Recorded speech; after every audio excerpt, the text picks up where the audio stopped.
My friend Derek says love is the only war worth dying for. But every time I say please come back, I feel like I'm trying to find a dirty needle in a haystack, and God knows, I can't go out like that. I suppose we wear our traumas the way the guillotine wears gravity. Our lovers' necks are so soft.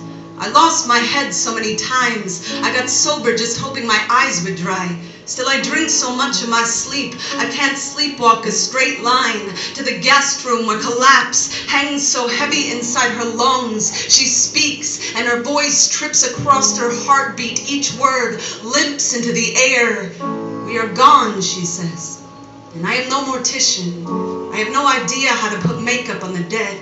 I have no idea how to unerase. So I just puddle at the door, my face looking like a deck of falling cards, like everything's been playing me. We tried so hard, but when I said give me a ring, she thought I meant a call. Now I haven't had her number for 3 years. We've been saying how many times, are we gonna keep writing these red flags into Valentine's? You know, all those wars we fought have turned our shine into rust. Now we can even touch each other's hearts without a tetanus shot. We can't begin to remember how we forgot there is no shelter in the womb.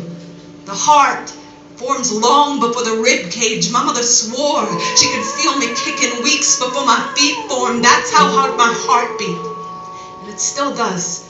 They say the womb is where we learn love, is knowing the cord that feeds you could at any moment wrap around your neck. I'd hold my breath for the entire 56 seconds it takes her to walk to the window, to stare at the road, to tell me she has nothing left, to tell me we are done, carrying our level heads in our tornado chests. And for the first time, I know she is right.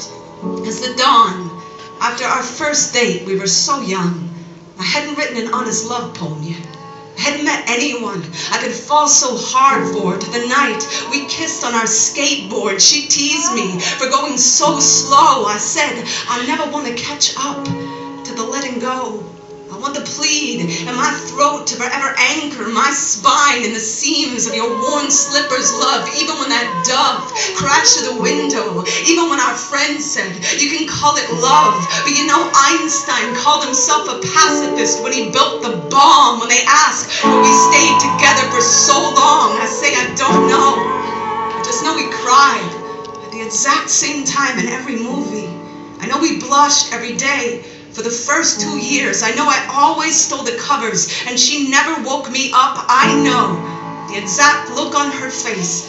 The first night she used my toothbrush. The next day, I brushed my teeth like 30-some times because I didn't want to let her go. You have to understand, when it hurt to love her, it hurt the way the light hurts your eyes in the middle of the night. But I had to see, even through the ruin, if what we were burying were seeds. There were so many plants in our house, you could rake the leaves. Even through that winter, when I was trying to make angels in the snow of her cold shoulder, she was still leaving. Love notes in my suitcase, I'd always find them. The day before I left, I remembered a story her mother told me. She said, Andrea, when Heather was a little girl, she couldn't fall asleep without tying a string around her finger that stretched to mine in the other room. All night long, she'd give that string the tiniest tug to make sure I was still there. And when I tugged back, that was love. That was love. As easy as that. Sometimes. Sometimes.